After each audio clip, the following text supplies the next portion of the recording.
What's up, guys? You have been searching, trying to find the right trailer for you, but you just haven't been able to nail it down. Well, the cool thing is, jump on the DiamondC.com website. There you can build one to fit the work you need to do. Fit it to a T. The one we're looking at today is a decked out FMAX216. This one's going to Fayette Trailers in Calcalomas, Pennsylvania, to an individual who jumped on the website and did just that. This guy, I'm assuming, I haven't talked to him, but I'm assuming he's got something with steel tracks, and we'll get to that in just a little bit. But let's start at the front. We'll work our way back and show you all the unique options and features that this unit has. Like any good walk around, we have to start at the coupler. Now, standard is the Kurt cushion coupler, which takes a lot of that huck and buck out of the ride where the gooseneck is trying to push on the tow vehicle. If you want to take it a step further, we still offer the shocker hitch. This is a 40K trailer, so this is a 3-inch ball, 40K shocker airbag hitch. So the good thing about it is it is adjustable in terms of if you put a heavier load on today than yesterday, you can add or take out air pressure to optimize the ride of the trailer and the truck together. So shocker hitch is super cool. Got the telescoupler up front.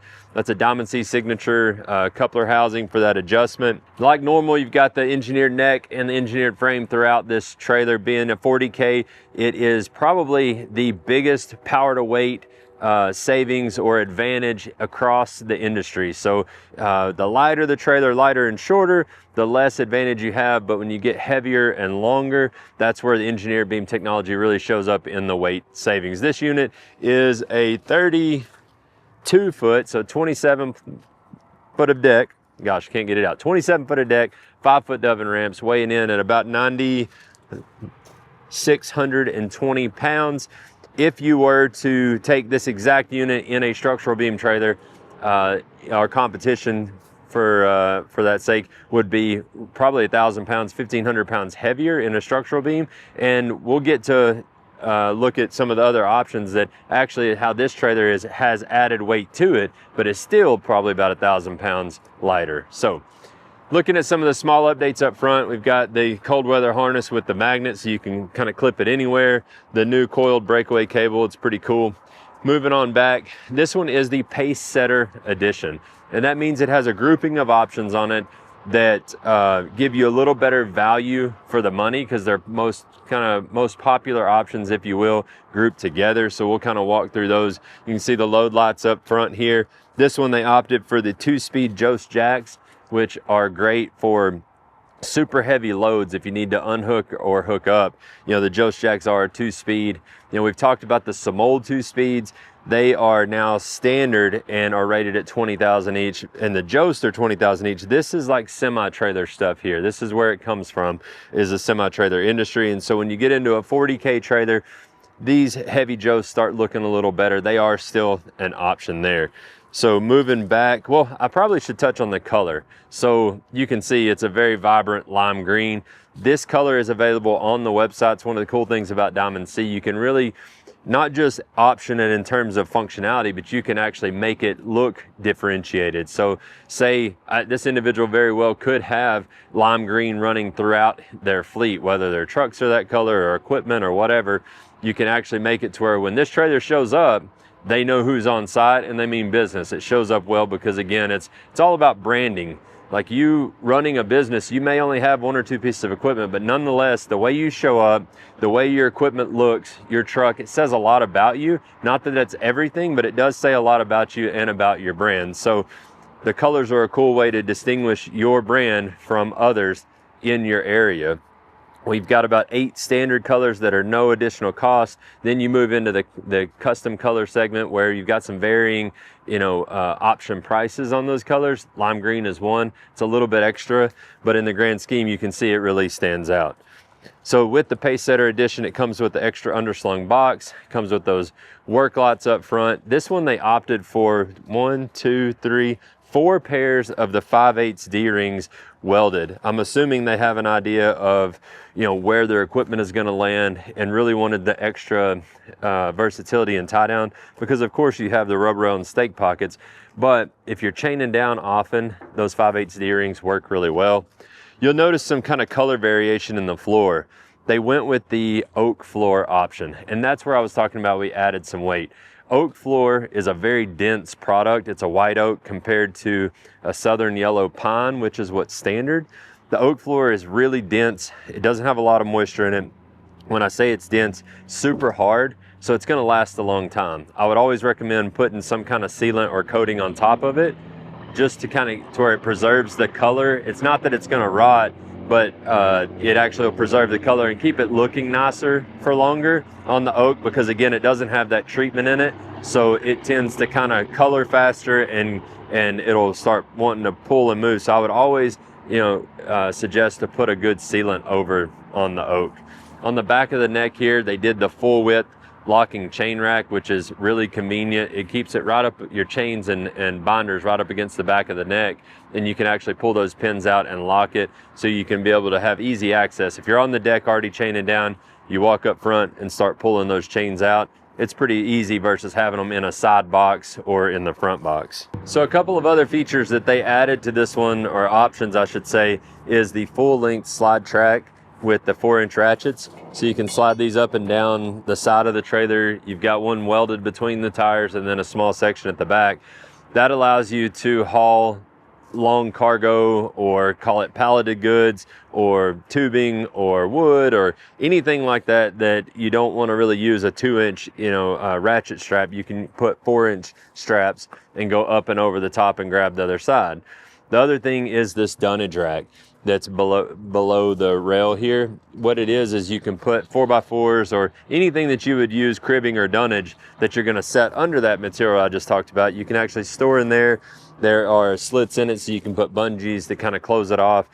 Dunnage rack is pretty popular for, again, hauling cargo like that, long material, or also for like hot shotters. And so I'm going to make an assumption when I talked about this one being dedicated for hauling a heavy single concentrated piece of equipment, but it also is versatile in that if this is a contractor, they can run to the hardware store or wherever they're buying, rebar or lumber or whatever it is, and they can go ahead and use it for both things, not just hauling the equipment, but after they drop the dozer or the track hoe or whatever it is, they can run to the store or run to the lumber yard and go get what they need, and it's outfitted to kind of handle the best of both situations. So the 216 for the last several years, I say several, back to 2021, is standard with the D-Max disc brakes. And we still believe that, especially in a 40K setup, that the ultimate way to go is the disc brakes, because number one, it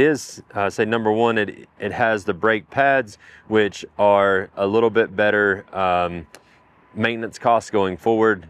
Pads are cheaper than full brake assemblies when you're talking about electric brakes. The other thing, which really is the number one, I said pads were, but stopping power, sheer stopping power, compared to drum brakes, electric drum brakes, the discs are much stronger. So you're going to stop better. And we think about this trailer loaded out with 30,000 pounds on it, because that's the payload available. You want to be able to stop as quickly and efficiently, safely as possible. And so that's where the disc brakes come out. FMAX216 standard now, we went back to the drum because we came out with ABS. If you haven't seen those videos, go check them out. It's really cool. The ABS technology with Lippert is unparalleled. It actually uses the electric drum brakes way more efficiently than they've ever been used before. They stop faster, they're safer, the parts last longer, but at the end of the day, disc is still kind of somewhat superior to those drum brakes in terms of stopping power. This one, they opted for the aluminum outers. What's cool about that, when I talked about branding, the color's loud, the aluminum looks good.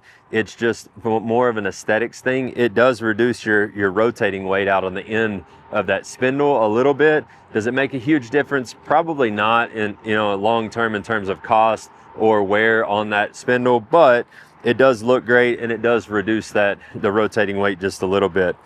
This one, they stuck with the standard 215 17.5. That is an 18-ply tire, so super heavy duty. You actually have a 235 upgrade available on the 216 as well, which gives you about an inch taller tire and just a little bit heavier duty on that. You got the Hitch adjustable suspension standard on the 216.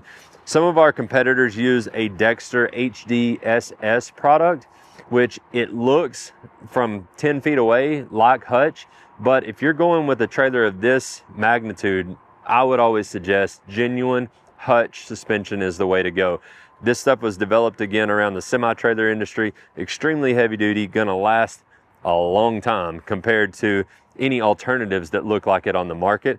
And you know, we're big fans of the Lippert slipper roller heavy duty suspension on anything up to about 12 Ks, and then about midway 12 Ks, especially when you get into 16s, the Hitch suspension really stands out because it is super heavy duty, adjustable, it's gonna last a long time.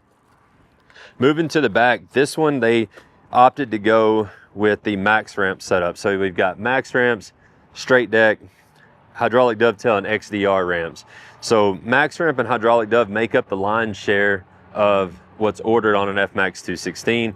Max ramps are super versatile. They keep the cost a little lower compared to a hydraulic dovetail, but nonetheless, like, you can use the whole top area of the ramps for loading, and they're super easy to operate. This one has our updated Stillwell max ramp hold down, which is really cool. It's a trigger activated, so it's got a spring-loaded trigger on the backside, aluminum cast handle, no extra pins or anything, double contact on the top here on the handle to hold the ramp down.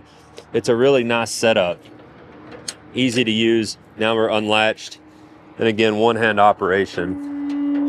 So what I'll point out, we've got these rubber bushings on both sides on the ramp, which is really cool. That helps take some of the slack out whenever the ramp is down and you have your latch adjusted. It doesn't have to be just perfect. As long as it is good and snug, it pulls against this rubber and it keeps it not only tighter, but it also keeps it quieter. You can see on this one, they opted for the oak filled or wood filled oak in the dove and in the ramps as well. So that's why I say steel tracks. That's where a lot of a wood-filled dove shows up, dove and ramps, is when you're hauling heavy equipment with steel tracks. And this one only being 32 feet long, it kind of makes sense. Again, I don't know for sure, but it makes sense that that's probably what they're doing with it, is that they are hauling a track machine like that. So we go ahead and lay this one down. You can see how easy the ramps keep it all the way down to the ground. So you can actually pin these in the upright position as well, depending if your equipment's going to hang over or not. But yeah, the wood-filled ramps make a really nice transition from the ground all the way to the deck when you're loading a heavy, tracked piece of equipment. Some of the other things that we want to highlight on this one, it also has extra clearance lights. That's part of that Pacesetter edition. With Diamond C, you're getting that 632 warranty, which is unmatched, unparalleled in the industry. That means you got a 6-year structural warranty, 2-year bumper-to-bumper comprehensive warranty. So on all your components, you don't have to mess with anybody else. That 2-year warranty is right through your dealer, through Diamond C, and then the 3-year on the DM coating system as well. So it's really unparalleled in terms of how we've got your back after the sale. So when you're investing up front, you need to think about cost of ownership. So not only can you design exactly the trailer you want, but it's going to last you longer down the road, and it's actually, when the others are beginning to have those issues, this one's going to pay you to have bought it. It's kind of a crazy thought process, but it's like buying cheap hand tools versus hand tools that have better warranty and they're going to last longer. Which one in the long run does it make sense to own? So jump on diamondc.com. There you can build a 216, or any of our models for that matter, you can build out to fit the work you need to do.